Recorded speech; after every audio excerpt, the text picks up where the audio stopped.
안녕하세요. H채널의 한창훈입니다. 반갑습니다. 2019년 5월 8일 비트코인 및 암호화폐 Q&A를 시작하도록 하겠습니다.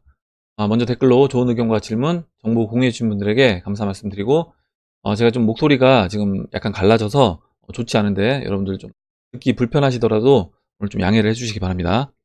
최대한 그리고 목소리를 좀 제가 좀 작게 얘기하도록 할게요. 와사비님이 써주셨고요. 네, 오늘은 제가 직접 만든 새로운 와사비 전나구 비트코인 캐시 ABC SV 전용 합산 매수 매도 지표를 발표합니다. 그 이름에 의미가 다 있습니다. 지난 BK 하드포크 이슈 이후 매수 매도 시점을 고민할 때 ABC, SV 수동으로 볼 필요 없이 합산해서 전나구 매수 매도를 돌릴 수 있습니다.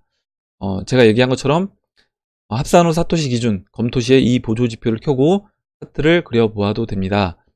트레이딩뷰에 팔로우가 100명을 넘었기 때문에 이 자료를 이제 공개해 주신다라고 이야기를 해주셨고요.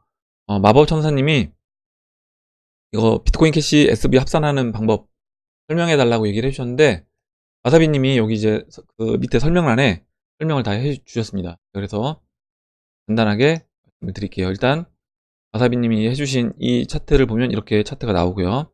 이거를 하는 방법, 설정하는 방법은 여기 밑에 보시면 이제 사용법으로 들어갑니다 해서 간단합니다 하고 이제 차트 사용법이 나와 있습니다.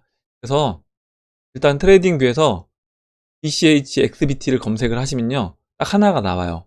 하나를 클릭을 하시고 클릭하신 이후에 보시면 오른쪽에 있는 그 차트, 모든 기능을 이제 보이는 그 차트를 클릭을 하시면 이렇게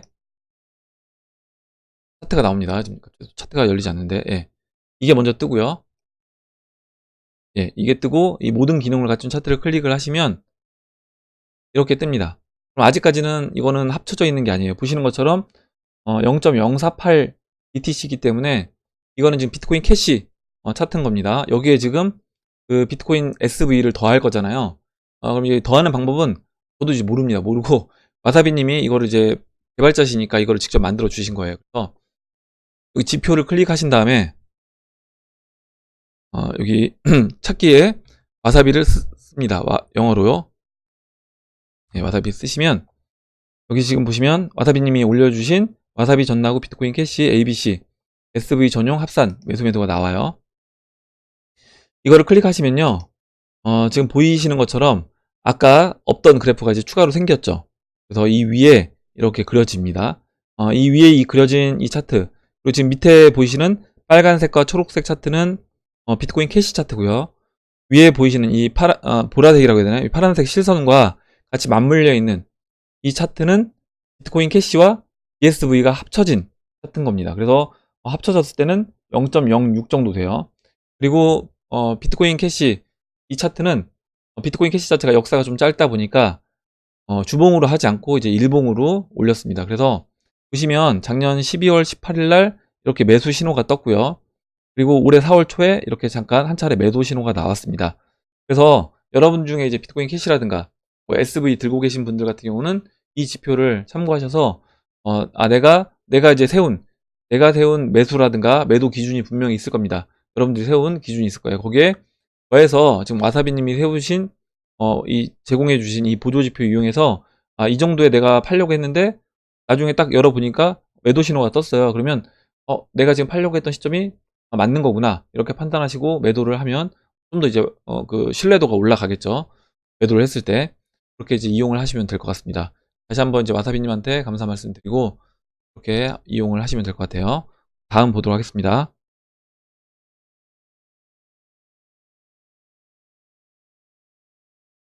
다음으로 홍기봉님이 써주셨고요. 목소리를 좀 크게 내지 않도록 하겠습니다. 이해를 해주시기 바라고. 워렌 버핏이 IBM 현물 주식 다 털었다고 나와서 적었던 글입니다. 지금 위에 이제 써주신 글이요. 그놈의 사기꾼이 IBM 주식을 다 털어냈다 라고 연일 매스컴에 도배질을 할 때 전 IBM 주식 사면 10배는 먹겠구나 100배는 먹겠구나 생각했습니다. 지금 가격이 얼마인지는 확인도 안 해보고 지금 이 글을 적고 있습니다. 워렌 버핏 제3자 명의로 IBM 주식 지금 싹쓸이 하고 있을 겁니다. 누가 나에게 미국 본토 주식 투자하는 방법 좀 알려주시구려 이야기를 해주셨고요.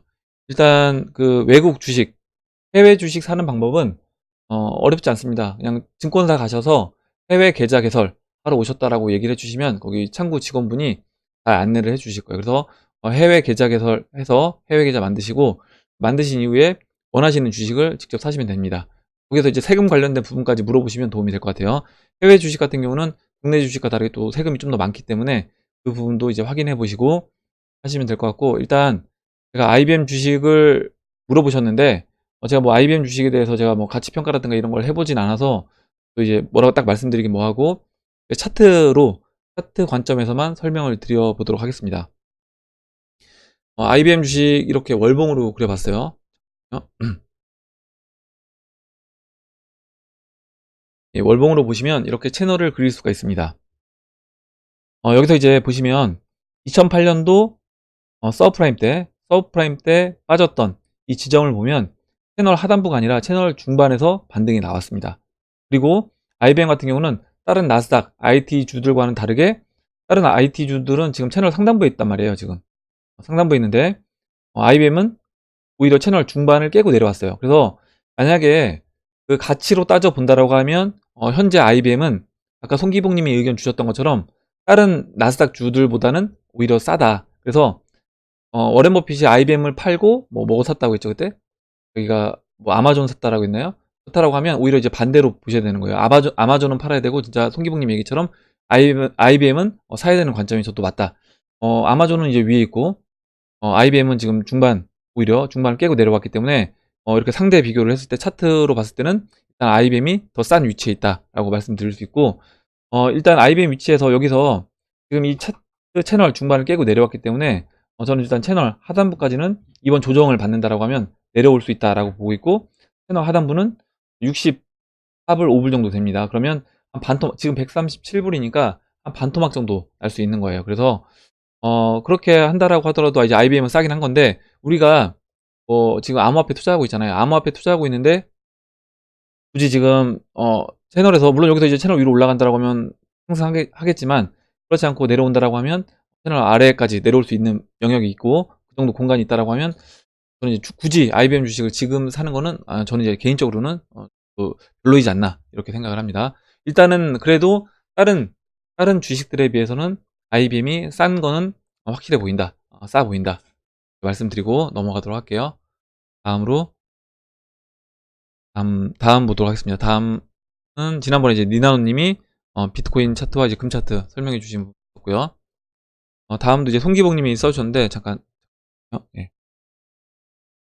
목이 계속 건조해서 예. 송기봉님이 써주신 내용을 보도록 하겠습니다. BTC 기준 리플 바닥 완성으로 보인다. 원화도 바닥인가 알아서들 좌우간 바닥이네. 와사비님이 동의합니다. 진입하기 너무 좋은 위치입니다.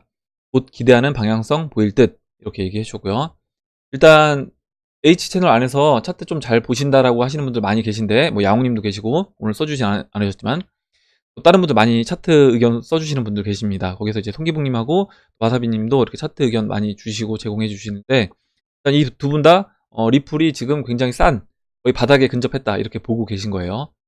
그러면 이제 와사비님이 그 와사비 전나구 매수매도 지표를 이용해서 지난번에 이제 리플을 봤잖아요.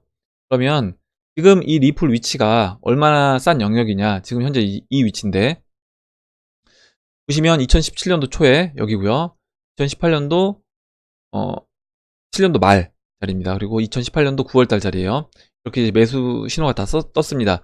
근데 보시면 매수 신호가 뜨고 2017년도 초만 매수 신호가 뜨고 매수 신호 이 바이가 7차례 떴습니다. 주봉에서. 그러면 7주 동안 이렇게 매수 신호가 떴던 거죠.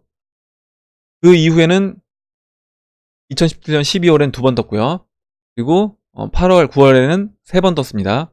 그리고 지금 3번 떴어요. 그러면 저도 제가 보는 관점은 이제 앞으로 뭐 이번 주가 될 수도 있고요. 아니면 뭐 길어야 저는 이제 짧으면 이제 이번 주 아니면 한 일주일 정도, 좀 더 길면 아까 여기에서 2017년도 초에 봤던 이 정도 한 뭐 7번 정도, 그러면 앞으로 한 3, 4주 정도 더 기다린다라고 하면 일단 XRP는 반등할 수 있는 전 타이밍에 있다 이렇게 봅니다. 일단 와사비님이 써주신 내용 봤고, 제가 지난번에 이제 그 XRP 달러 차트에서 설명을 한번 드렸었는데 다시 한번 그때 설명드렸던 부분 좀 시간이, 그때 제가 2월달인가 설명을 드렸던 것 같아요. 이제 5월달 되면 채널 바닥에 거의 근접을 할 것이고, 채널 바닥에 근접을 한 이후에는 이와 같은 상승 흐름을 보일 수 있다, 이렇게 말씀드렸습니다. 그래서 지금 XRP 달러 차트 이렇게 보시면 이때 한번 봐보세요. 2017년도, 2016년도네요. 2016년도 이렇게 리플이 상승을 하고 눌러주고요. 이렇게 두 차례 상승을 더 해주고, 그 다음에 눌러줬습니다. 그리고 이제 바닥을 다졌죠. 지금 이 자리를 보시고요.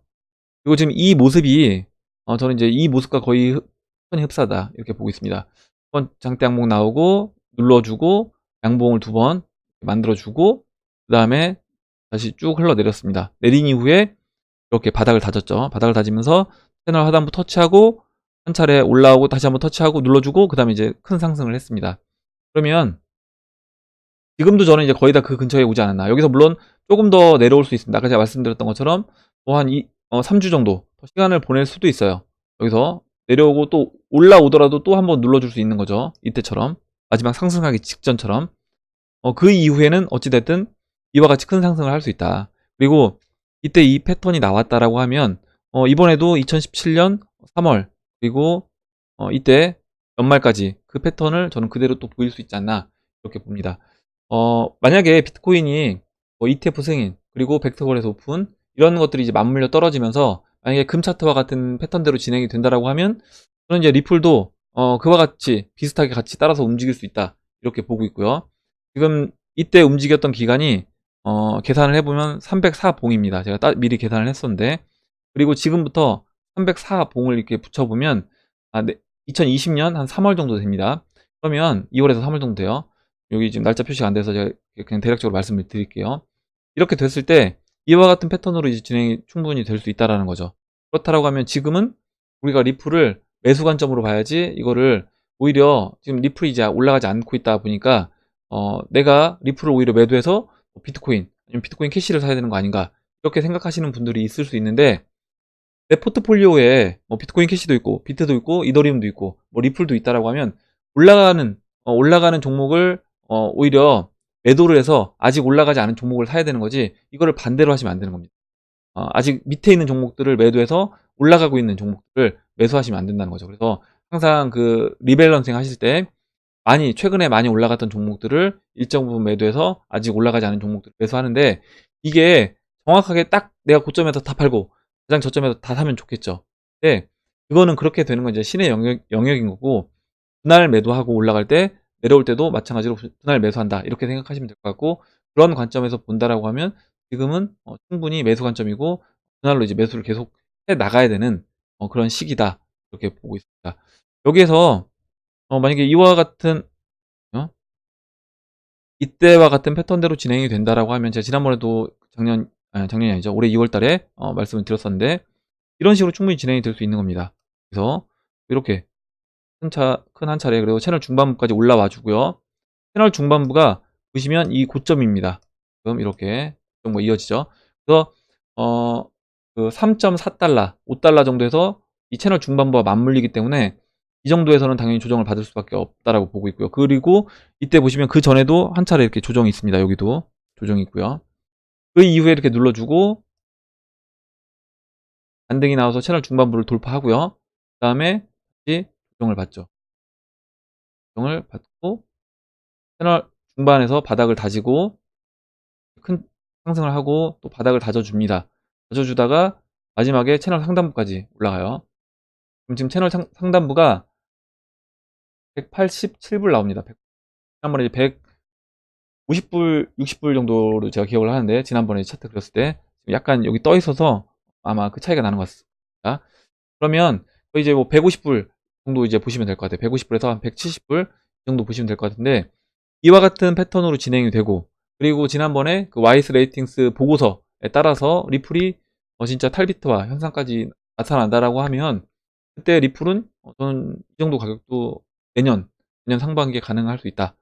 이제 비트코인 그 전제 조건으로는 비트코인이 먼저 이제 금차트 ETF 승인되고 벡터 거래소 오픈하면서 금차트와 같은 패턴으로 진행이 되고, 비트코인이 지난 전고점에 3배 넘는 그런 상승을 한다라고 하면 리플도 저는 탈비트와 현상까지 맞물려지면서 이와 같은 큰 상승을 할 수 있고, 그렇게 본다라고 하면 사실 뭐 굳이 이 상승을 우리가 뭐 얘기 안 한다고 하더라도 채널 중반까지만 올라와 줘도요.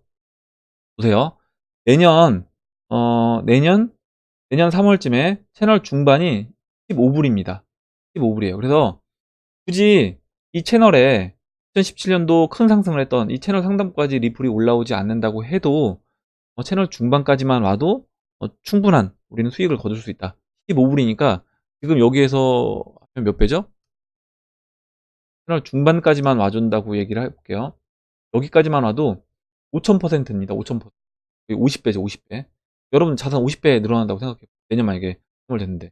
그렇다라고 하면 우리가 굳이 지금 여기에서 너무 이거 리플 가격 안 오른다라고 해서 마음 조급해 하시고 조바심 낼 필요 전 없다. 오히려 계속 매수 관점으로 알아보실 필요가 있다. 이렇게 생각을 합니다. 리플 차트 한번 설명을 드렸고요. 또 다시 이제 댓글로 돌아가서 댓글을 보도록 할게요. 다음으로 이제 코인 참수님이 써주신 내용을 보도록 하겠습니다. 미중 무역전쟁, 미사일 발사로 인해 대한민국이 위태위태하네요. 원달러, 엔화 환율 움직임이 심상치 않다고 하고 전체적으로 경기가 좋지 않아 힘들다고 하는데 주말이면 고속도로가 꽉 막히고 황금 연휴면 공항에 사람이 많다고 합니다.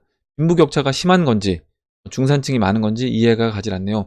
빈부격차가 심해진 것도 있습니다. 왜냐면 자산을 어느 정도 갖고 있던 분들 같은 경우에는 부동산 작년에 많이 올랐잖아요. 그래서 아마 경제적으로 오히려 더 좋아졌을 수도 있어요. 근데 없는 분들은 굉장히 이제 힘들어지는 거죠. 물가는 올라가고 집값은 올라가기 때문에 뭐 임대료라든가 자영업 하시는 분들은 그런 임대료 면에서 이제 쉽지 않은 겁니다. 그리고 또 이제 한 가지 더 말씀드리면 뭐 라이프 스타일이 바뀌어서 요즘은 내가 굳이 돈을 막 모아서 힘들게 이렇게 하지 말고 그냥 내가 벌어서 번 것만큼 쓰면서 살자 이렇게 할 수 있는데 이렇게 됐을 때 이런 분들이 저는 굉장히 나중에 어려움을 겪을 수가 있다. 왜냐면 우리가 그 물가 상승률 그리고 이런 어떤 화폐 가치가 급격히 0으로 갈 때는 어떤 임금을 받는 분들, 노동자들, 이제 근로자들 그런 분들 같은 경우에는 그 임금이 그 속도를 따라가지 못합니다. 물가 상승률을 따라가지 못하고 화폐 가치가 줄어드는 그 속도를 따라가지 못하기 때문에 굉장히 어려움을 겪을 수가 있다라고 봅니다. 그래서 지금 아마 그 영상을 보고 계신 분들 같은 경우는 다 이미 그래도 어느 정도 준비를 하고 계신 분들이기 때문에 큰 걱정은 안 하셔도 될 것 같아요.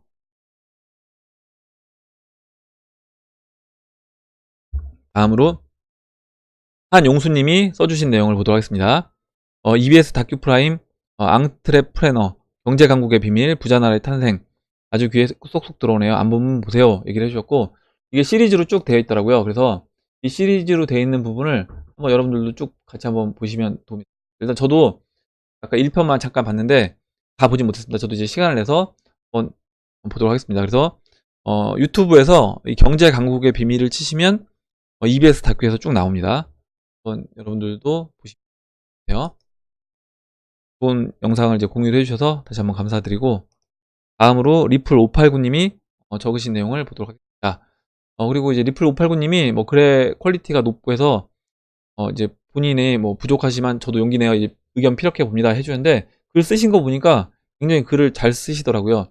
그래서 리플 589님도 앞으로 이제 글을 많이 올려주시면 같이 공유를 하면서 이야기를 해보도록 하겠습니다.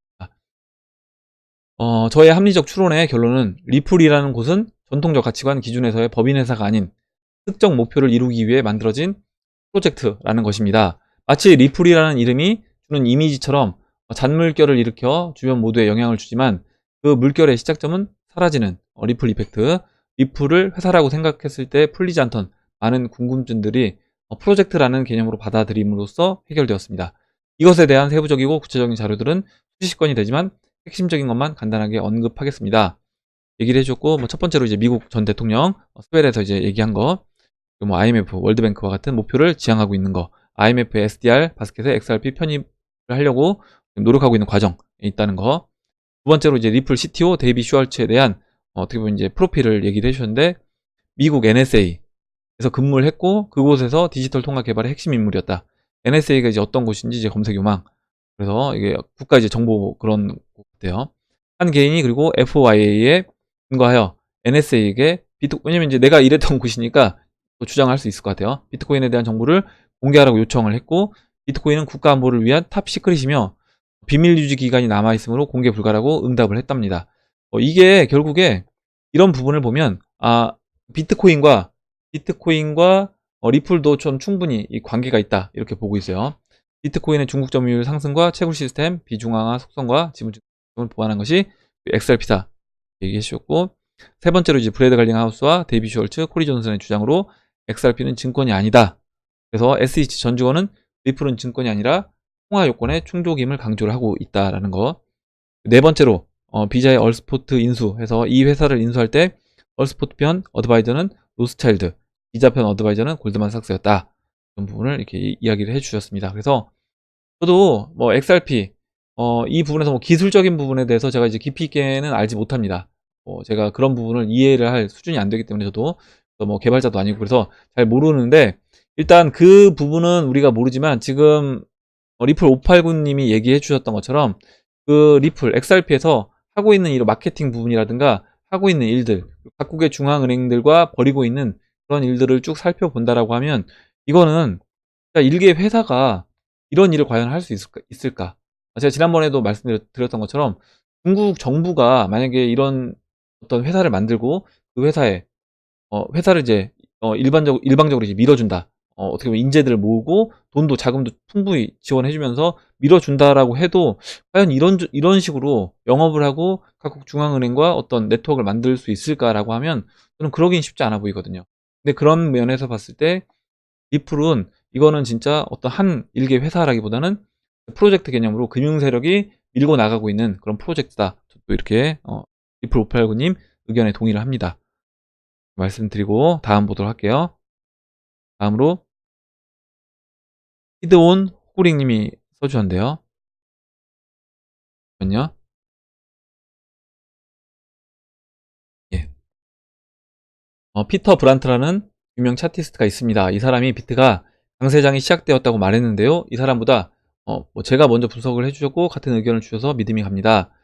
피터 브란트는 2017년 말 고점에서 비트가 저점을 갱신할 것이라고 예견을 했는데 저는 그때 그 말을 믿지 않았습니다. 그런데 그 장이 왔고요. 또한 이 사람이 스텔라룸에는 지속 하락 후 상패될 것이라고 언급한 적이 있어서 저는 스텔라는 보지도 않고 있습니다. 피터 브란트의 트위터는 나중에 해당 글을 올려드리도록 하겠습니다. 이렇게 얘기를 해줬고, 일단 뭐 리오넬 대시님이 스텔라가 하고 이게 우는 표정을 지으시고 이제 매우 유감이네요 했는데, 일단 뭐 저는 제가 봤을 땐 피터 브란트 이 사람이 이렇게 얘기했다라고 해서 너무 그 부분에 일단 참고는 할 수 있겠지만 그 부분에 너무 신경을 쓰실 필요는 없다. 리오넬 대시님도 충분히 그 부분에 대해서 스텔라룸에 공부하시고 투자를 하시는 것이기 때문에 어떤 한 사람의 의견을 가지고 이거 상폐되니까 다 팔고 나가야 되겠다 이렇게 하실 필요는 없다라고 보고 있습니다. 저는 스텔라룸엔 좋게 보고 있고, 스텔라룸엔도 이미 어떻게 보면 세력이 저는 개입이 돼 있는 그런 암호화폐로 보고 있습니다. 그리고 지금 리플, XRP만으로는 우리가 사용하고 있는 법정화폐를 다 다루기에는 저는 이제 부족하다라고 보고 있기 때문에 당연히 스텔라룸엔도 일정 부분 역할을 해줄 수 있다라고 보고 있어요. 그래서 그 부분을 이제 말씀을 드리고 다음 보도록 하겠습니다. 다음으로 윤영선님이 써주셨고요. 비트코인 주봉에서 52주 이평선 안착 후 120주 이평선에서 지지받는 모습입니다. 하지만 많은 유튜버들이 주봉에서 52주 또는 50주만 언급을 하는데 주봉에서 120주 이평선은 크게 중요하지 않나요? 이렇게 얘기해 주셨고, 이거는 이제 뭐 기준을 세우기 나름입니다. 그래서 저 같은 경우는 20주 이평선이 고개를 들어서 상방으로 턴을 하게 되면 그때 어떤 상승장이 시작되었다라고 본다라고 말씀을 드렸고요. 또 어떤 분들은 나는 50주 이평선 위에 나는 그게 아니라 52주 이평선 위에 안착을 했을 때 그때 상승장이라고 보겠다라고 하시는 분들도 있습니다. 또는 어떤 분들은 뭐 120주 이렇게 기준은 각자 나름대로 저는 세우실 수 있다라고 보고 있는데, 그 기준에 따라서 시장을 진입할 수 있는 시점이 차이가 나요. 무슨 얘기냐면 120주 위에 안착했을 때 나는 시장에 들어오겠다라고 하면 너무 늦게 좀 더 비싼 가격에 이 암호화폐를 살 수밖에 없는, 비트코인을 살 수 있는 사야 되는 그런 상황이 벌어질 수 있기 때문에 그 부분도 참고를 하셔서 보시면 될 것 같습니다. 네, 말씀드리고 다음으로 보도록 할게요. 다음으로 생활 속 달인님이 써주셨습니다. 네, 잠깐만요.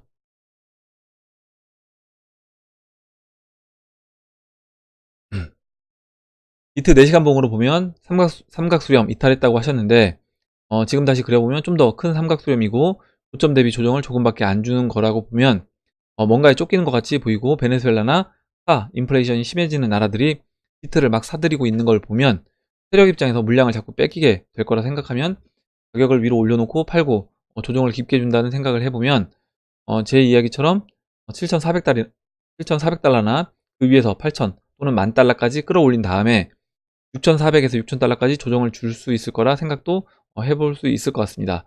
전 쭈쭈 하나 빨면서 어찌 되는지 구경해 보렵니다. 이렇게 얘기를 해주셨고요.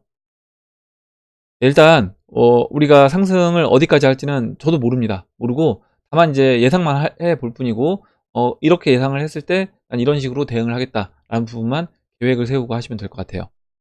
이렇게 얘기를 해줬고, 그래서 우리가 사실 매매를 뭐 많이 할 필요가 없습니다. 보시면 만약에 지금 상승장으로 완전히 진입이 됐다 라고 하면 20주 이평선 안 깨고 지속적으로 이제 상승하잖아요.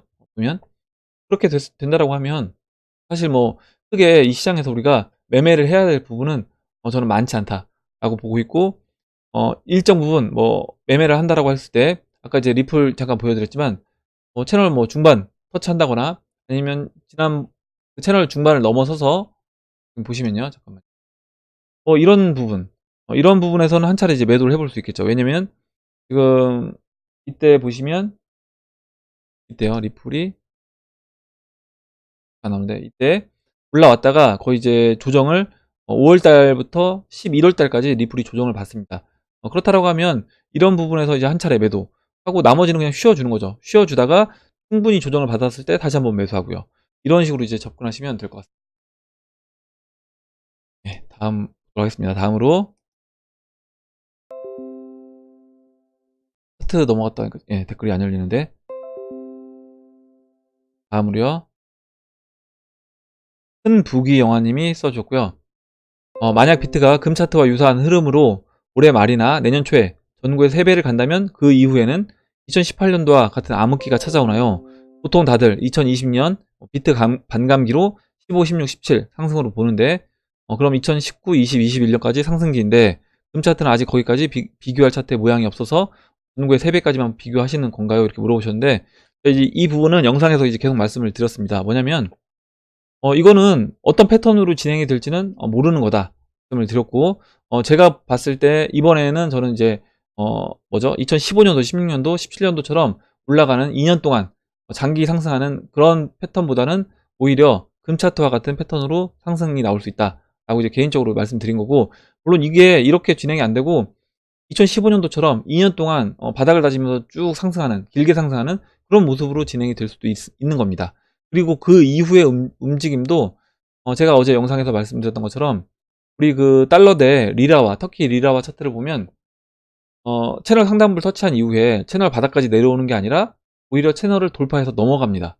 그거는 왜 그러냐면 터키 리라화가 오히려 이제 리라화를 풀면서 오히려 환율 부분에서 달러 대비 약세로 가다 보니까 채널 상단부를 돌파해서 슈팅이 나와요. 그러면 비트코인도 만약에 채널 상단부를 터치했을 때 MMT 이론이라든가 아니면 미국 페드에서 양적 완화를 본격적으로 하겠다 이런 식으로 진행이 되면 그때는 채널 상단부를 뛰어넘을 수도 있는 거예요. 그래서 이거는 어디까지나 여러 가지 경우의 수가 있고 그 여러 가지 패턴들 경우의 수 중에서 그때 당시에 경제 흐름이라든가 어떤 이슈 이벤트에 맞게끔 시장 상황이 분명히 바뀔 겁니다. 그럼 그거에 맞춰서 시장을 보시면 될 것 같고, 만약에 올해 제가 이제 1-1안이 확정이 됐다라고 말씀드렸잖아요.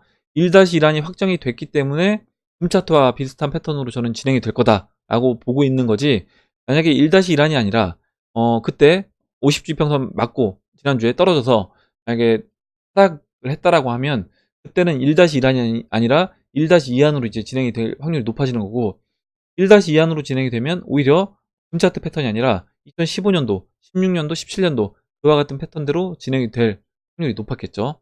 그렇게 이제 보시면 될 것 같습니다. 다음 보도록 할게요. 다음으로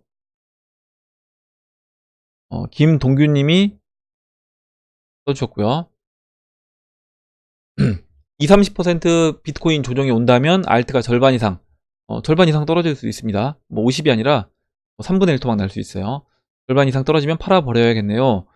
이렇게 얘기해 주셨고, 뭐 1-1안 가자 이렇게 얘기해 주셨는데, 소집하사님이 좋은 이야기를 써주셨습니다. 지금은 저점이니 홀딩 하시는 게 좋아 보이네요. 안 올라가는 종목 팔고 올라가는 종목으로 갈아타시는 전략은 심리적으로 매우 힘들다고 생각합니다. 이야기를 해줬고요.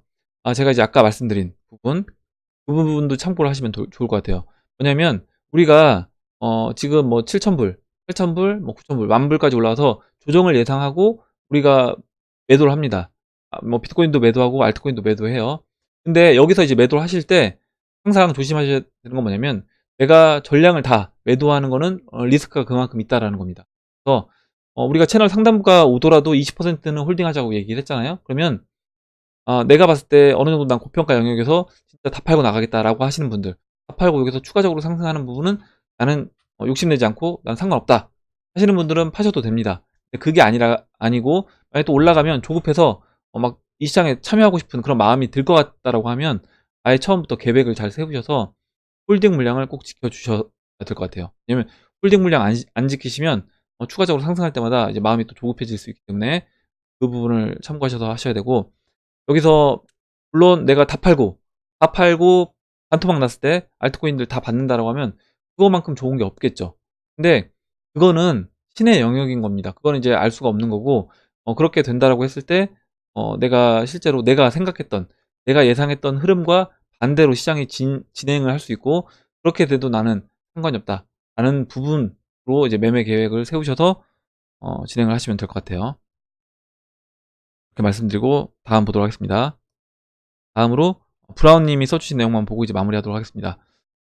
시총 30인의 알트코인만 보유하다 보니 비트 흡성대복 구간에는 비트 상승률 대비해서 자산 정체로 보이네요. 역시 비트코인은 포트폴리오에 언제든 보유하고 있는 게 정답입니다.